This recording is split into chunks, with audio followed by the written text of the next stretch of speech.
श्री स्वामी समर्थ. कुठल्याही मंदिरामध्ये आपण गेलो की देवाला आपण प्रदक्षिणा घालतो. या प्रदक्षिणा घालण्यामागे मोठं सायन्स दडलेलं आहे. सुरुवातीला आपण पाहू की कुठल्या देवाला किती प्रदक्षिणा मारल्या पाहिजेत. काळभैरवाला 3, शनिदेवाला 7, हनुमानजींना 3, गणपतीला 3 परिक्रमा, पिंपळाच्या झाडाला 7 परिक्रमा, भगवान कृष्णाला 4, भगवान विष्णूंना 4 परिक्रमा मारल्या पाहिजेत.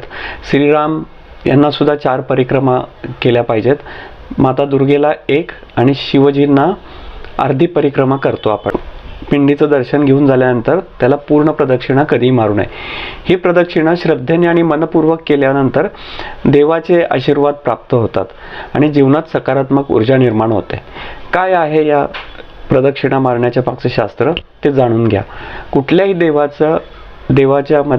देवाच्या मूर्तीमध्ये एक ऊर्जा वलय असतं आणि जेव्हा तुम्ही त्या देवाला प्रदक्षिणा मारता किंवा त्या पिंपळाच्या झाडाला येथे प्रदक्षिणा मारता तर सूक्ष्मपणे तुमच्या शरीरातले जे काही अवगुण असतात किंवा तुमच्या शरीरातली जी नकारात्मकता असते ती मूर्ती तुमच्या शरीरातून जाळून टाकते किंवा स्वतःकडे खेचून घेते आणि तुम्हाला न्यूट्रल करत असते. तुम्हाला कुठल्याही प्रकारची बाहेरची बाधा झाली असेल, नजर दोष लागला असेल, तुमच्यामध्ये कुठले शारीरिक दोष निर्माण झाले असतील तर या सगळ्या गोष्टींसाठी तुम्हाला कुठल्याही देवाला जाऊन प्रदक्षिणा अथवा परिक्रमा करणं अत्यंत आवश्यक आहे.